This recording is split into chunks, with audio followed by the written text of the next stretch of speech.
보시겠습니다. 사무엘상 1장 1절에서 8절 말씀입니다. 사무엘상 1절에서 8절 말씀. 제 성경이 구약성경 407쪽입니다. 사무엘상 1장 1절에서 8절 말씀 다 찾으셨죠? 네, 우리 같이 함께 읽겠습니다. 시작.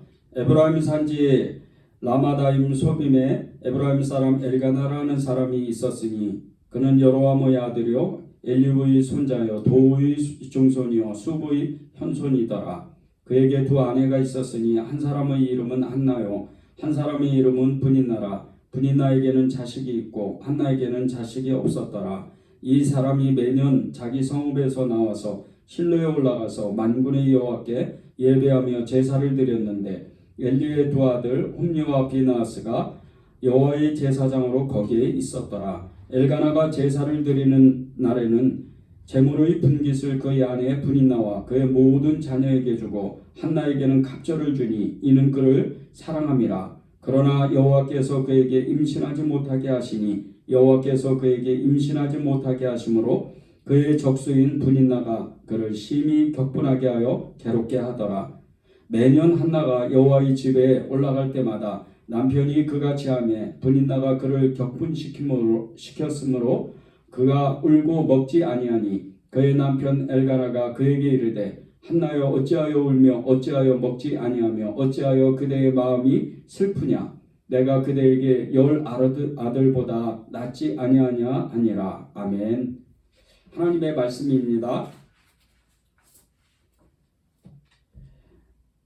네, 우리가 우리 믿음 생활을 하다 보면 때때로 이렇게 찾아오는 삶의 어려움들이 굉장히 여러 사람이 겪는 그 일들이 생깁니다. 그 일은 어떤 일들은 굉장히 견디기 힘들고 어렵고 그리고 도저히 이겨낼 수 없는 그런 어려운 일들이 있습니다. 그리고 또 어떤 사람이 나를 굉장히 괴롭게 해서 그 사람으로 인해서 마음이 상하고 그리고 결국에는 심령이 무너지고 믿음까지 다 흔들려 버리는 그런 일도 있습니다. 환경이나 어떤 사람 때문에 우리가 때때로 신앙생활하면서 굉장히 어려움을 겪을 때가 있는데 오늘 말씀의 주인공인 이 한나도 그러한 정말 어려움에 닥쳐서 너무나 힘든 시간들을 보내고 있었습니다. 이 한나의 어려움은 그와 함께 엘가나라는 자신의 남편 아내가 이제 둘이었는데 한나와 함께 브닌나가 그의 아내였습니다. 그런데 같이 협력하고 같이 또 동역해야 되는 정말 사랑해야 되는 그리고 서로 위해줘야 되는 이런 사이인데도 불구하고 한나와 브닌나는 굉장히 서로 정말 이렇게 어려움을 주고 미워하고 싸우고 그런 사이가 된 것입니다. 한나는 너무나 이 브닌나 때문에 어려움을 겪음으로 인해서 그 심령에 너무나도 분한 마음, 너무나도 화나고 너무나도 견딜 수 없는 그 고통이 있었습니다. 그런데 그 이유가 이 한나가 브닌나에게 고통을 당하는 이유가 아들이 없어서 조롱을 당하고 멸시를 당하고 정말 인격 모독을 당할 정도로 그렇게 심한 고통을 받았습니다. 이런 한나의 고통은 우리가 생각하는 것보다 훨씬 더 힘든 상황이고 또 극도로 정말 어려운 그런 상황에 처해 있는 거죠. 솔로몬이 정말 이 성전을 만들기 전에 이 엘가나라는 그 제사장 계열에 있던 그 한나의 남편이 실로라는 지방에 가서 여호와의 법궤가 있는 그 실로의 땅에 가서 매년 하나님께 제사를 드렸습니다. 그리고 그는 그 제사를 통해서 하나님을 예배하고 경배하는 그런 일들을 한 거죠. 그런데 이 실로에 가서 제사를 드릴 때 이 엘가나가 그 하나님께 제사를 드리고 남은 이 예물들, 이 예물들을 이 아내였던 브닌나와 그리고 한나에게 나눠주고 정말 이렇게 사이가 정말 이렇게 좋은 사이가 될 수 있도록 그렇게 했는데 이 한나에게 엘가나가 이 브닌나에게 준 그 예물보다 갑절의 예물을 줌으로 인해서 더욱더 브닌나는 그 마음에 격동하고 마음에 분노를 일으키고 미운 마음으로 한나를 괴롭혔습니다. 그것이 오늘 말씀에 나오는데 이 6절과 7절에 나옵니다. 6절에 보면 여호와께서 그에게 임신하지 못하게 하심으로 그의 적수인 브닌나가 그를 심히 격분하게 하여 괴롭게 하더라. 매년 한나가 여호와의 집에 올라갈 때마다 남편이 그같이 하매 브닌나가 그를 격분시키므로 그가 울고 먹지 아니하였다 그랬습니다. 이 브닌나는 이 한나만 없으면 자신이 정실부인이 되어서 이제 정말 사랑하는 그 엘가나와 함께 자신의 자녀들과 함께 행복하게 살 수 있다는 마음을 가진 거죠. 그래서 한나를 어떻게 하면 쫓아내려고, 한나를 어떻게 하면 내보내려고 그렇게 한나를 미워하고 한나를 그렇게 괴롭혔던 거예요. 그 일이 일어나서 이제 한나와 브닌나는 끊임없이 화해할 수 없는 그런 싸움을 계속 이어나갔어요. 브닌나가 한나를 괴롭히면 한나 또한 그 브닌나를 용서하지 못하고 그렇게 마음이 격분한 거죠. 이 사무엘상 1장 7절에 나오는 이 격분했다. 매년 한나가 여호와의 집에 올라갈 때마다 남편이 그같이 하매 브닌나가 그를 격분시킴으로 그가 울고 먹지 아니하였다는 이 말씀 중에 격분하였다는 이 말씀은 굉장히 화가 나게 했다는 뜻입니다. 그런데 이 굉장히 화가 났다는 것은 도저히 참을 수 없고 도저히 용서할 수 없는 그런 마음이라는 거예요. 나를 무시하고 또 욕을 하고 모욕하고 정말 이렇게 너무나 하지 말아야 될 행동까지 가는 이런 일들을 보고 이 한나는 굉장히 격분하고 화가 치밀어서 견디질 못한 거예요. 그런데 이 한나는 정말 마음이 너무나도 좋은 사람이었습니다. 그래서 이 브닌나를 쫓아내지는 아니하고 끝까지 자기 남편을 그 브닌나를 통해서 자녀를 둔 이 브닌나를 쫓아내지 아니하고 남편을 사랑함으로 그를 끝까지 품으려고 애를 썼습니다. 그 이유는 이 자신이 아이를 낳지 못해서 이 브닌나가 낳은 아들들을 통해서 그 남편, 사랑하는 남편 엘가나가 위로를 받았기 때문입니다. 그래서 그는 브닌나를 쫓아내지 아니하고 이제 그 마음 가운데 정말 울분과 눈물과 분노 그리고 화를 참아내는 그런 시간들을 보낸 겁니다. 그런데 이 한나의 마음은 가시와 같은 마음입니다. 가시는 계속해서 그냥 어떤 곳에 이 가시가 찔리게 되고 가시가 박히게 되면 빠져나오질 않습니다. 그 가시는 계속해서 파고 들어가서 그 살들을 계속 짓누르고 계속 고통을 주는 거죠. 그래서 빼려고 애를 써도 이 가시는 계속 박히는 겁니다. 그런 가시와 같이 지금 이 한나는 브닌나를 통해서 너무나 큰 고통을 당하는 거죠. 한나에게는 이 브닌나가 그런 가시와 같은 존재인 겁니다. 저와 여러분은 어떠세요? 우리에게도 어떤 사람이 가시가 될 수도 있고 어떤 환경이 가시가 될 수가 있습니다. 그런데 그런 환경을 보내면서 환경을 우리가 지내면서 또 어떤 사람을 이렇게 정말 고통 중에 참아내면서 그 사람을 견뎌내면서 이 가시를 뽑아내려고 해도 도저히 뽑히지가 않는 거예요. 그런데 이 가시는 정말 말할 수 없는 이 고통으로 우리에게 임하는 거예요. 한나와 같이. 우리에게 이 가시를 뽑아낼 수 있는 방법은 없습니다. 환경이 어렵고 삶이 때때로 너무나도 힘들고 지치고 그냥 해도 안 되고 아무리 노력해도 그 환경이 바뀌지 않거나 어떤 대상이 어떤 사람이 계속해서 나를 초점을 잡아가지고 계속 괴롭히고 모욕하고 시기하고 미워하고 때로는 정말 폭력을 행사하는 그런 어떤 사람이 있다면 그런 사람에게서 벗어날 수가 없습니다. 그것은 우리의 인생이 너무나도 고통 중에 때로는 너무나도 힘든 그런 삶을 이 세상 가운데 살아가게 될 때 허락함이 있다는 겁니다. 그 과정을 지나가기까지. 하나님이 이런 과정들을 허락하실 수도 있고 사단이 우리를 공격할 수도 있고 두 가지 이유가 있습니다. 그런데 이 두 가지 이유 가운데 어떤 일들은 하나님이 우리를 성숙하게 하기 위해서 그 믿음을 자라가게 하기 위해서 그것을 허락하시는 수도 있다는 거예요. 환경이 나를 너무나도 힘들게 할 때, 환경이 나를 너무나도 어렵게 하고 사람이 나를 너무나도 어렵게 할 때 그것을 우리의 힘으로는 뛰어넘을 수가 없어요.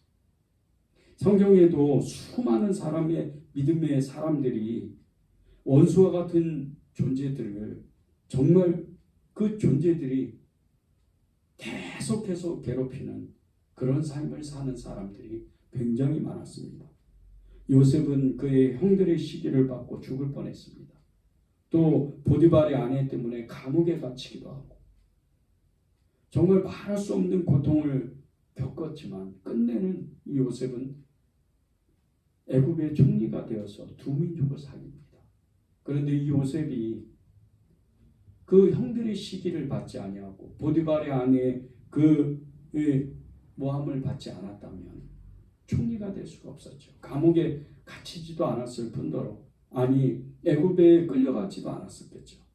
그러면 기근이 심하고 정말 환난이 엄청나게 임할 때 이스라엘의 민족이 살아나갈 수 있는 방법이 없던 거죠. 애굽은 그냥 엄청난 환난에 휩싸였을 거예요. 이 요셉뿐입니까? 다윗은 이스라엘에 정말 두 번 다시 없을 선한 정치를 폈던 정말 선한 하나님의 너무나도 사랑하셨던 이 다윗인데 다윗은 정말 가장 어떻게 보면 정말 사랑해야 되고 가장 사랑해야 되는 이런 대상인 자신의 장인이었던 사울 왕에게 쫓겨다니고 정말 대적자들에게 엄청나게 쫓겨다니는 이런 너무나도 시기를 받고 너무나도 고통을 받는 그런 시간을 보냈습니다. 그 시간이 아니었으면 이 다윗은 이스라엘에 두 번 다시 없을 그런 왕이 되지를 못했겠죠. 눈이 안 보였던 바디메오는 어떠했어요? 이 장님이었던 바디메오는 이 장님이라는 평생 동으로 앞이 안 보여가지고 정말 온 몸은 다 상하고 구걸해서 먹어야 되고 그리고 남들에게 비굴하게 행동해야 자신의 생명을 연장할 수밖에 없는 이런 바디메오의 비참한 삶은 도저히 벗어날 수가 없었어요. 그런데 그는 그 눈이 안 보인다는 정말 너무나 저주받은 이 인생이었지만 하나님 앞에 예수님 앞에 나옴으로 그 눈이 고쳐지고 끝내 그는 눈만 고쳐진 게 아니고 눈이 보인 게 것만이 그 축복을 받은 것이 그것뿐만 아니고 영원히 구원받는 그런 축복을 받았어요. 이 바디메오나 다윗이나 그리고 요셉이나 성경에 있는 모든 인물들이 가시와 같은 그런 아픔이 없다면 가시와 같은 그런 고통이 없다면 가시와 같은 그런 어려움이 없다면 하나님의 축복을 받지도 못할 뿐더러 그리고 하나님께 쓰임을 받지도 못한 인생이 되는 거예요. 저와 여러분도 성경에 나오는 그런 많은 인물들과 같이 너무나 많은 고통 가운데 있고 지금도 누구에게도 말하지 못하는 말할 수 없는 고통이 있는 사람도 있습니다. 그런데 그런 모든 고통을 하나님께 맡기고 하나님께 의지하게 될 때 그 고통은 반드시 때가 되면 끝난다는 거예요. 고통 정말 이 가시와 같은 그런 엄청난 고통, 이 고통을 겪은 이 성경의 인물들 중에 정말 두 번 다시 그런 고통을 정말 겪을 수 있을까 싶을 정도로 그런 사람이 이 바울입니다. 바울은 이 복음 전도자로서 정말 말할 수 없는 고통을 겪었어요. 바울이 겪었던 그 고통은 평생이에요, 평생. 예수님을 믿었다는 그 이유 하나 때문에, 복음을 전한다는 이유 하나 때문에 이 바울의 대적자, 유대인들이죠. 이 유대인들이 바울을 어떻게 하면 죽일까 끝까지 쫓아다녔어요. 그리고 끝내 그들의 참소, 그들의 이 거짓 고발로 인해서 로마 감옥에 갇혀서 거기서 바울은 죽습니다. 이 대적자들이 얼마나 끈질긴지 그것이 사도행전 23장 12절 13절에 나옵니다. 날이 새매 유대인들이 당을 지어 맹세하되 바울을 죽이기 전에는 먹지도 아니하고 마시지도 아니하겠고 이같이 맹세한 자가 40여 명이었더라. 무려 40명이나 바울을 죽이기 전에 먹지도 아니하고 마시지도 않겠다. 이렇게 결단한 사람들이 있었다는 거예요. 그런데 이전에 벌써 이 수십 년 전에 바울이 처음 복음을 전하기 전에 그 바울을 죽이려고 끝까지 쫓아다녔어요. 아시아로, 유럽으로, 예루살렘으로 끝까지 바울이 가는 곳곳에 계속 쫓아다니는 거예요. 바울만 죽이면 되니까. 그런데 이 가시와 같은 엄청난 고통을 겪었던 이 바울이 어떻게 됩니까? 기독교 역사 이래 두 번 다시 없을 강력한 전도자가 돼요. 엄청나게 말할 수 없는 이 복음에 어떻게 보면 이 바울은 기독교에 어떻게 보면 뼈대를 세운 이런 사람이에요. 엄청난 거죠.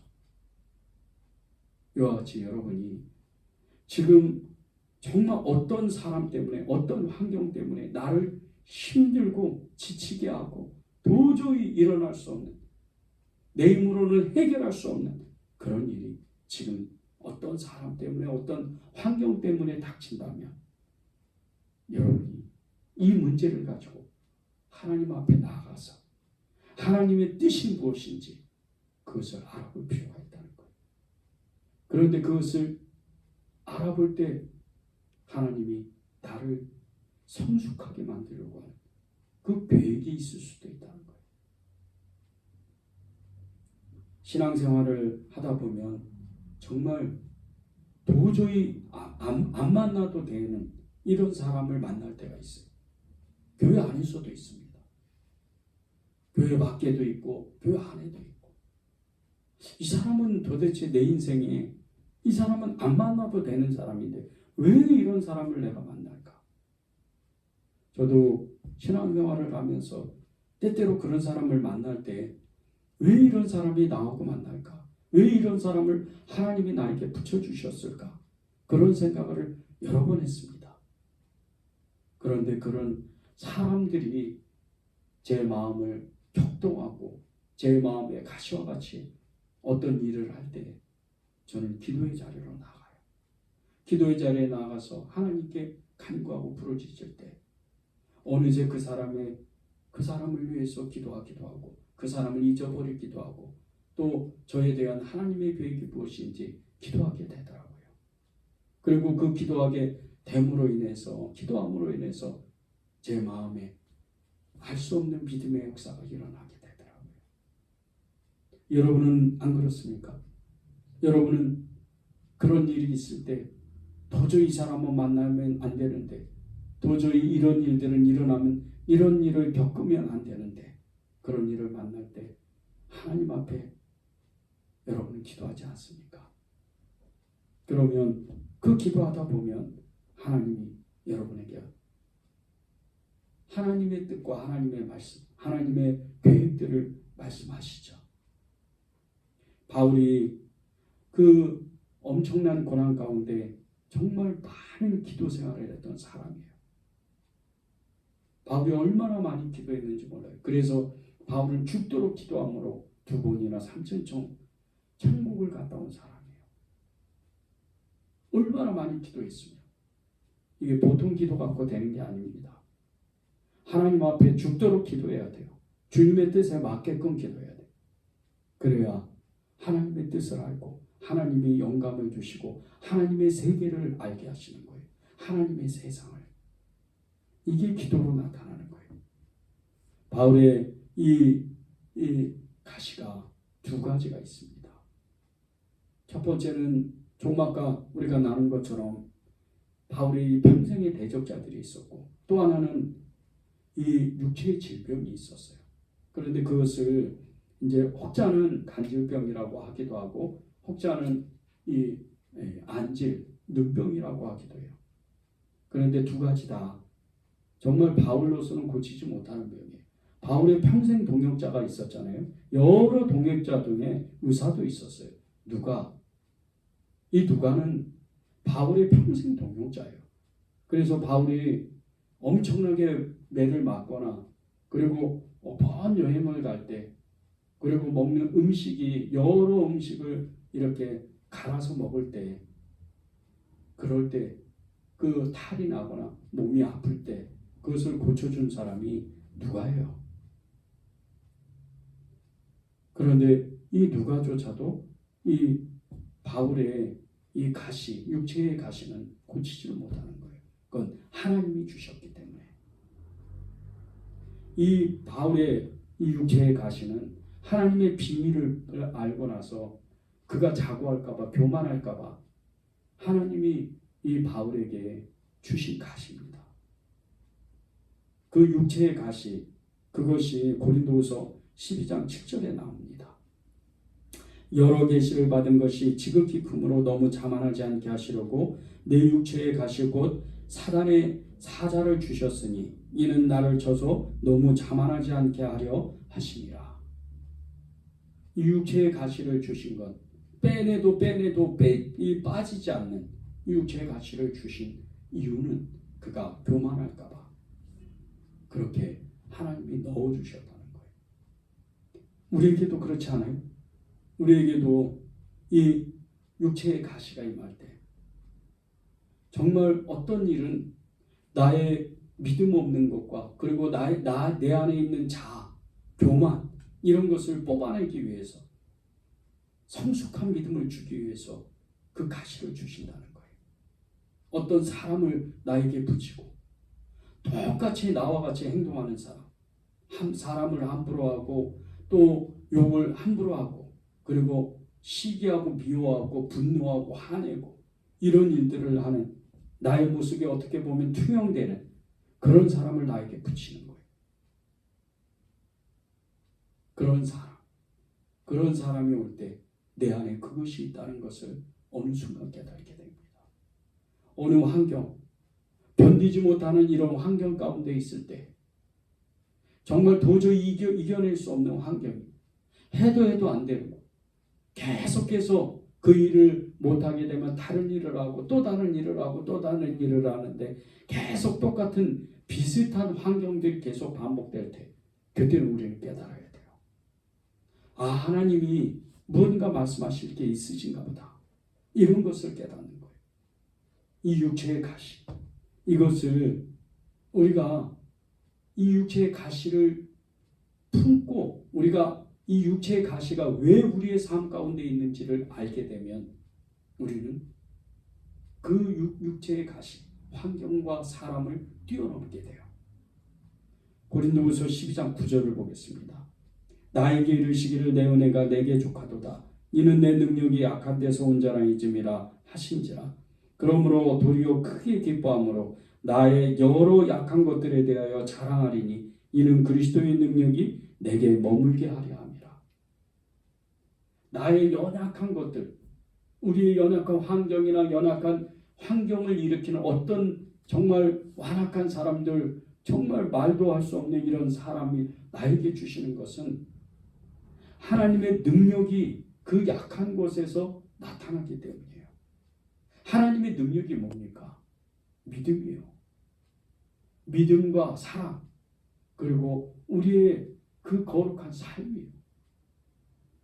그것을 주시려고 이 사단이, 또 이 사단의 모든 그 일들 하나님이 우리에게 가시와 같이 주신다는 거예요. 여러분이 그런 것을 깨닫고 그런 모든 이 가시와 같은 상황과 사람이 올 때, 고통을 겪을 때 우리는 하나님의 뜻을 물어보고 그 하나님의 뜻을 더욱더 알려고 노력을 해야 돼요. 그것이 우리를 사랑하시는 주님의 그 깊으신 뜻을 알게 되는 방법이에요. 종교를 떠나서 세상 모든 사람에게 따뜻한 그 마음을 전하는 이 수필가, 이 유명한 수필가 이인 수녀님이 계세요. 여러분도 다 아시죠? 이인 수녀님. 이제 연세가 70이, 나이가 70이 이제 넘었는데 이 수녀님의 이 글들은 인생을 너무나도 처참하게 살고 지친 영혼들에게 큰 위로의 글을 많이 쓰셨어요. 그래서 그 일로 인해서 여러 군데에서 강연을 나가고 그 강연을 통해서 많은 사람들에게 위로를 주고 삶의 희망을 이렇게 주는 그런 수녀님이었어요. 그런데 이 수녀님이 그렇게 많은 일들을 하다가 2008년도에 대장암 판정을 받았어요. 이 대장암 판정을 받았는데 정말 이 대장암 판정을 처음 받고 나서 이인 수녀님의 반응은 그냥 담담하게 그 모든 상황을 받아들였어요. 하나님이 또 어떤 일들을 자신에게, 이 수녀님에게 하실까, 그런 마음에 그냥 자신의 있는 그대로의 그 암을 그대로 받아들인 거예요. 그리고 그 뒤에 수술을 하고 30번이 넘는 이 암 치료를 위해서 항암 치료를 하고, 그리고 또 30번이 다 되는, 정말 30번 가까이 되는 이 방사능 치료를 받고 5년이 지나고 나서 2013년도에 완전한 완치 판정을 받았어요. 이 수녀님이 정말 이 생존 확률이 30%밖에 안 되는 이 대장암 판정을 받고 5년 동안 항암 치료를 받고 방사능 치료를 받으면서 완치 판정을 받은 이유가 있어요. 첫 번째는 하나님이 그것을 하신다는 감사한 마음을 가졌어요. 수녀님은 하나님을 믿으니까 그 믿음을 갖는 것은 당연한 겁니다. 그런데 두 가지가 더 있어요. 한 가지는 이 수녀님이 정말 긍정적인 마음, 이 암도 내가 품고 치료가 되든 안 되든 그대로 살겠다, 그런 긍정적인 마음을 가졌다는 거예요. 그래서 병실에 이 항암 치료를 받을 때마다 병실에 입원했을 때 병실에다가 꽃을 장식하고 그리고 좋은 글귀를 벽에다 붙이고 이 병실 안을 환하게 밝혔답니다. 그래서 이 회진하는 의사들이나 간호사들도 너무나 그 밝은 방 안의 분위기 때문에 환한 모습으로 정말 수녀님을 정성껏 치료를 했대요. 또 하나는 그 의사의 말을 전적으로 순종하는 거예요. 수녀님이 워낙 유명하다 보니까 여러 군데서 수녀님 이런 좋은 약이 있고 좋은 치료법이 있다고 많은 것을 이렇게 알려주고 또 많은 선물들을 이렇게 보내왔다 그럽니다. 그런데 어떤 분은 너무나 고가의 이런 선물들이 와서 다시 돌려보내기도 하고, 그리고 그 모든 것의 방법들을 따라가면 어찌 될지 알지 못하기 때문에 그저 자신의 주치의였던 이 의사 선생님의 그 소견에 따라서 의사 선생님이 하라는 대로 그대로 따라했답니다. 그런데 5년이 지나서 완치 판정을 받은 거예요. 그리고 나서 이 수녀님이 이제 부산에 있는 기도 수종원으로 들어갔습니다. 그리고 수녀원에 가서 한 일이 전국에 있는 이 수녀님들, 암이 걸려있는 암 걸린 수녀님들을 모아서 한 모임을 만들었습니다. 그 모임이 찔레꽃이라는 모임입니다. 이 암에 걸렸던 수녀님들이 누구하고도 얘기 못하는 자신의 아픔들을 서로 나누고 이야기하고, 그런 가운데 정말 큰 회복이 있고, 그리고 그 모든 아픔을 서로가 공유함으로 인해서 정말 그렇게 따뜻한 공동체가 됐답니다. 그런데 이예인 수녀님이 이 암이 걸린 수녀님의 그 모임 이름을 찔레꽃으로 한 이유가 있답니다. 그 찔레꽃이라는 그 의미가 고통의 가시와 함께 있다라는 뜻으로 찔레꽃이라고 그렇게 명명을 했답니다. 정말 이 대장암을 앓고 있는 이 수녀님들을 위해서 자신의 그 완치되고 또 이 치유되는 과정을 서로 나누면서 가시를 안고 가시를 품고 가시를 인정할 때 더 빠른 치유가 임한다고, 그렇게 같은 동료 수녀님들과 나누면서 많은 역사가 일어났습니다. 수녀님이 이제 그 수필 집 한 군데에다가 이 암을 치료하면서 자신이 겪었던 일들을 두 가지로 이야기한 짧은 글들이 있습니다. 하나는 보호자에게, 암에 걸려서 병상에 있는 그 이제 환자 보호자에게 쓴 글이고, 또 하나는 그 암이 걸린 당사자 환자에게 쓴 글입니다. 제가 읽어드리겠습니다. 보호자에게 쓴 글입니다. 일반인보다 죽음과 더 가까이 있는 암 환자이지만 그렇다고 곧 죽을 사람 대하듯 하는 것은 좋지 않아요. 무엇보다 사랑을 담아 환자에게 희망의 메시지를 심어주는 것이 필요합니다. 환자에게는 이런 말씀을 하셨습니다. 병으로 인한 고통과 아픔 때문에 너무 힘들 때는 내 몸과 대화를 하며 고통을 객관화시켜보는 것도 좋아요. 혼자 고통 속에 빠져 힘들다 아프다고만 생각하면 지금 내가 느끼는 고통이 세상 어느 아픔보다도 힘들게 느껴져서 더 괴롭게 느껴질 수 있거든요. 그럴 때는 내 아픔을 객관적으로 바라보면서 가만히 몸과 대화를 나눠보세요. 여러분이 어떤 사람들 때문에 정말 이렇게 힘들고 어떤 상황 때문에 고통을 겪고 있다면 오늘 이혜인 신부님이 오늘 말씀하신 것처럼 여러분의 고통을 정말 객관화시켜서 내가 나에게 물어보는 거예요. 나 자신에게. 너는 정말 힘드냐?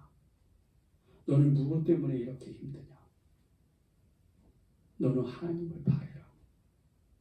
너는 정말 하나님께 이 모든 것을 맡겼느냐? 그 힘든 상황, 그것을 하나님께 맡겨보는 거예요.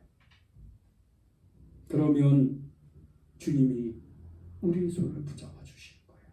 저와 여러분의 손을 붙잡아 주셔서 회복하게 하시는 거예요. 그 모든 것을 뛰어넘게 하시는 거예요. 그 모든 것을 승리하게 하시는 거예요. 그 모든 것을 이기게 하시는 거예요. 우리가 할 수 있는 것은 그저 예수님 도와주세요. 손 내미는 거예요. 그것이 우리가 그 모든 것을 이길 수 있는 방법이에요. 우리의 육체의 가시, 우리의 삶의 가시를 뽑아낼 수 있는 방법, 그것은 예수님께 매달리는 거예요. 데살로니가 전서 3장 1장 3절을 읽어드리겠습니다. 너희의 믿음의 역사와 사랑의 수고와 우리 주 예수 그리스도에 대한 소망의 인내를 우리 하나님 아버지 앞에서 끊임없이 기억하니 우리가 수고하고 애쓰고 우리가 믿음의 삶을 살아가게 될 때 우리가 그리스도의 소망을 가질 수 있는 것은 우리의 인내로 이루어질 수 있다는 거예요. 우리가 무엇의 소망을 갖고 있습니까? 무엇의 소망을 걸어요? 하나님 아버지 나라, 하나님 나라를 가기 위한 소망입니다. 그런데 우리가 견딜 수 없는 그런 일들, 참지 못하는 어떤 사람, 이런 사람들을 인내하고 참아내고 그것을 우리 힘으로 해결하지 못하니까 하나님께 맡길 때 그 인내로 인해서 믿음의 역사와 사랑의 수고가 일어나고 그리고 그리스도에 대한 소망이 우리에게 차고 넘친다. 하나님은 그것을 끊임없이 기억하고 계시다는 거예요. 여러분이 너무 힘든 일이 있어요. 너무 어려운 일이 있습니까? 너무 견디지 못할 어떤 사람이 있습니까? 하나님께 맡기세요. 맑은 날씨만 우리가 좋은 날씨라고 이렇게 생각하는 경우가 많아요. 비 오는 날은 날이 굽고 날이 좋지 않다고 그렇게 생각하는 사람들이 많습니다. 그러나 좋은 날씨가 맑은 날씨가 좋은 날씨인 것 같이 비 오는 날도 좋은 날씨라는 거예요. 왜 그런지 아세요? 비가 와야 우산을 만드는 공장은 돌아가게 되어 있어요. 비가 와야 우산을 파는 장사 일꾼들은 우산을 팔 수가 있는 거예요. 좋은 날만 계속되면 농사를 짓는 이 농부는 농사를 못 지어요. 맑은 날이 있으면 흐린 날도 있고 맑은 날이 있으면 비 오는 날도 있는 거예요. 세상을 살다 보면 좋은 일도 있고 나쁜 일도 있고 굳은 일도 있고 기쁜 일도 있고 즐거운 일도 있고 슬픈 일도 있는 거예요. 그런데 왜 나만 힘드냐고, 왜 나만 이런 일을 겪느냐고 계속해서 불만을 가지면 그 불만의 마음이 불신을 만들고 그 불신의 마음이 하나님을 외면하는, 하나님을 의지하지 않는 그런 마음이 되어서 끊임없이 하나님 앞에 우리가 회복이 되지 못하는 거예요. 하나님은 우리를 어찌하지 못하는 거예요. 고통 견디지 못하는 어떤 상황, 고난, 이렇게 말하면 우리는 금방 떠오르는 인물 욥이 생각이 나요. 이 욥은 말할 수 없는 그 고통을 겪었어요. 바울도 바울이거니와 이 욥이 겪은 고통은 두 번 다시 말할 필요가 없어요. 자신의 그 자녀들이 한 번에 죽었어요. 가지고 있는 재산 다 없어졌죠. 사랑하는 아내가 욕하고 떠났죠. 그리고 자신은 고치지 못할 병에 걸려서 길거리에서 노숙하는 노숙자가 된 거예요. 이렇게 고통을 겪는 사람이 어디 있어요? 그런데 욥은 하나님을 외면하지 않았어요. 하나님을 버리지 않았어요. 그는 끝까지 하나님을 찾았어요. 끝까지 하나님을 찾으니까, 끝까지 하나님께 기도하니까 나중에 그 모든 것이 갑절로 회복이 되는 거예요. 여러분에게 있는 이 고통, 여러분에게 있는 이 비참한 인생의 어떤 삶, 그것이 너무나도 견디기 힘들고 어렵다 하더라도 여러분이 하나님을 찾아야 돼요. 하나님께 나와야 돼요. 우리가 때때로 찾아오는 이 견디기 어려운 환경을 뛰어넘으려면 이 한나처럼 기도해야 됩니다. 한나는 그 어려운 환경을 끝까지 뛰어넘으려고 하나님께 매달렸어요. 사무엘상 1장 9절에서 11절입니다. 그들이 실로에서 먹고 마신 후에 한나가 일어나니 그때의 제사장 엘리는 여호와의 전 문설주 곁 의자에 앉아 있었더라. 한나가 마음이 괴로워서 여호와께 기도하고 통곡하며 서원하여 이르되 만군의 여호와여, 만일 주의 여종의 고통을 돌아보시고 나를 기억하사 주의 여종을 기억하지 잊지 아니하시고 주의 여종에게 아들을 주시면 내가 그의 평생에 그를 여호와께 드리고 삭도를 그의 머리에 대지 아니하겠나이다. 이 분인나로 인해서 견디지 못할 고통을, 진짜 모욕을 당하고 심한 고통을 겪었던 이 한나는 하나님 앞에 나아가서 실로에 가서 하나님의 전에 가서 기도합니다. 처음에는 하나님 억울해요. 하나님 못 살겠어요. 눈물로 통곡으로 그렇게 기도를 시작해요. 그러나 그 기도는 점점 바뀌는 거예요. 처음에는 너무 힘들다고, 너무 견디기 어렵다고, 왜 나만 겪는 고통이냐고 그렇게 울부짖으며 통곡하며 기도했지만 이 한나의 기도는 점점 바뀌어요. 그리고 하나님의 뜻에 따라서 기도해요. 하나님의 그 원래 계획했던, 하나님이 하시고자 하시고 싶어 하시는 그 기도를 하는 거예요. 심한 눈물과 통곡이 바뀌는 거예요. 그리고 서원하게 돼요. 11절에 서원하여 이르되 이렇게 나옵니다. 그리고 그의 서원은 제게 아들을 주시면 평생에 그 머리에 삭도를 대지 아니하고 나시는으로 하나님께 드리겠습니다. 하나님이 쓸 수 있도록 제가 제 아들을 드리겠습니다. 이렇게 기도하는 거예요. 근데 하나님의 입장에서 보세요. 40년 동안 사용했던 엘리 제사장, 이 엘리 사사, 40년이 지나고 나서 그의 눈이 흐리고 영적인 눈이 흐려져요. 그리고 두 아들, 엘리의 두 아들 홈리와 비느하스는 제사장도 아니고 그리고 사사도 아니고 그리고 그는 선지자들도 아니었어요. 하나님이 너무나도 분노하는, 하나님이 너무나도 정말 화가 나는 이런 더러운 사람들이 돼요. 그런 가운데 이 하나님 입장에서는 또 다른 엘리의 집안을 다 멸망시키고 또 다른 선지자를 세워야 돼요. 그런데 이스라엘의 수백만 백성이 기다리고 있는 거예요. 이 사람들을 어떻게 할까? 모세에게 약속하고 이스라엘 백성에게 약속하였던 수많은 별들을 주겠다. 아브라함에게 약속했던 그 약속을 지켜야 되는데 이 이스라엘 백성들을 이끌어가야 하는 지도자가 있어야 돼요. 그런데 한나가 그렇게 기도하는 거예요. 하나님 제게 아들을 주시면 하나님 아버지께 바치겠습니다. 불인나로 인해서 너무나도 힘들고 지치고 어렵고 정말 이 가시와 같은 이 정말 너무나도 힘든 이런 상황이었지만 끝내는 하나님의 뜻하신 대로 기도를 하게 돼요. 그리고 드디어 이 한나는 하나님의 축복을 받아서 아들을 낳아요. 불인나에게 괴롭힘을 받았던 원인이었던 아들이 없었던 원인이었는데 그것이 일거에 해결이 되는 거예요. 그리고 그것뿐만 아니라 하나님이 엄청나게 쓰시는 대선지자가 돼요. 이 사무엘이 누굽니까? 이스라엘의 첫 번째 왕이었던 사울 왕을 기름 부어 세우고 그리고 두 번 다시 없을 다윗 왕을 기름 부어 세운 사람이 사무엘이에요. 이스라엘의 마지막 사사이면서 첫 번째 선지자예요.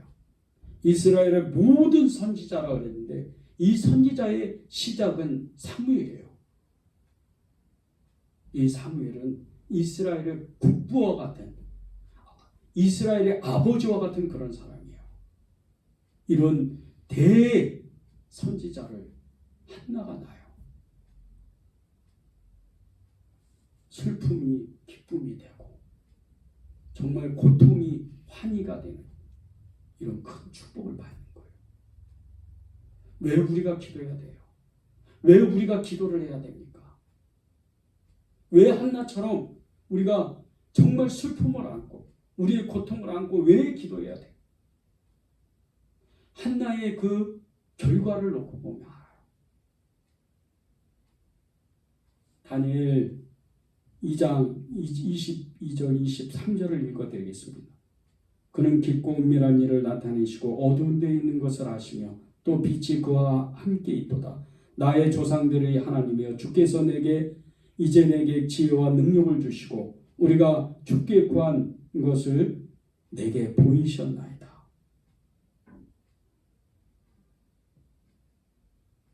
이 다니엘이 하나님께 기도할 때 절체절명의 순간이었어요. 느부갓네살이 이 다니엘과 친구들과 그리고 이 바벨론에 사는 모든 박수와 술객들을 다 죽이려고 했어요. 자신의 꿈을 해석 못하면 다 죽인다 그랬어요. 그런데 이 다니엘이 하나님께 기도함으로 그 비밀을 알게 돼요. 그리고 새 친구와 자신과 술객들은 다 살아나요. 왜 기도해야 돼요? 하나님의 모든 것, 하나님의 역사는 기도로 응답받기 때문이에요. 여러분이 왜 기도해야 돼요? 여러분이 왜 기도하자 그럴 때 왜 기도해야 됩니까? 하나님의 뜻을 알기 위해서요. 하나님의 역사를 알기 위해서요. 기도하는 사람만이 하나님의 마음을 알고, 기도하는 사람만이 하나님의 뜻을 알고, 기도하는 사람만이 하나님의 역사를 만들기 때문이에요. 여러분이 하나님의 마음을 알고 싶으세요? 하나님이 나에 대한 뜻을 알고 싶으세요? 하나님께 쓰임받고 싶으세요? 기도하세요. 기도해야 돼요. 그래야 쓰임받는 거예요. 우리 은혜제일교회 계속 기도하자고 지금 선포하고 있어요. 기도합시다. 선교사를 위해서 기도하고, 열방을 위해서 기도하고, 나라와 민족을 위해서 기도하고, 한국 교회를 위해서 기도하고, 도시 선교를 위해서 기도하고, 전도를 위해서 기도하고, 기도합시다. 이렇게 기도하라. 왜 이렇게 기도하자? 여러분이 힘든데, 내 문제도 어려운데, 내 문제도 해결하기 지금 너무나도 버거운데 왜 기도하자? 여러분이 그 문제를 가지고 기도할 때, 이제 교회를 위해서 기도할 때, 하나님의 뜻을 위해서 기도할 때 여러분의 그 모든 것이 풀어지고 하나님이 궁극적으로 여러분에게 축복하시려고 하는 그 축복을 받기 위해서 여러분이 기도해야 되는 거예요. 왜 기도해야 됩니까? 왜 한나처럼 부르짖어 이렇게 기도해야 돼요? 왜 통곡해야 돼요? 여러분이 기도의 자리에 나오면 하나님은 말씀하세요. 기도하라. 그래야 너희가 산다. 기도해라. 그래야 너희가 하나님의 손에 붙잡힌 바 된다. 많은 사람들이 기도해요. 그 수많은 사람들이 기도할 때 하나님은 이 땅에 대한 우리의 가정과 개인과 열방과 도시와 민족과 나라와 교회를 향한 하나님의 계획을 그 기도하는 사람에게 주는 거예요. 하나님은 기도하는 사람을 가장 소중히 여겨요. 왜 그런지 아십니까? 전도도 선교도 교회도 하나님의 나라도 이루어지는 것, 기도하는 사람을 통해서 이루어지는 거예요. 너희는 먼저 그의 나라와 그의 의를 구하라. 그래야만 이 모든 것을 너희에게 더하시리라. 기도하여 하나님의 나라가 임한다고 말씀하셨기 때문이에요. 오늘 여러분의 가시, 여러분의 그 말할 수 없는, 견딜 수 없는 고통, 어떤 사람이나 환경 때문에 힘들면 꼭 기도하십시오. 그 가시가 뽑아지도록, 그 가시가 없어지도록. 아니, 없어지는 것은 물론이거니와 하나님의 역사가 나를 통해서 일어날 수 있도록 그것을 위해서 기도하십시오. 기도하겠습니다.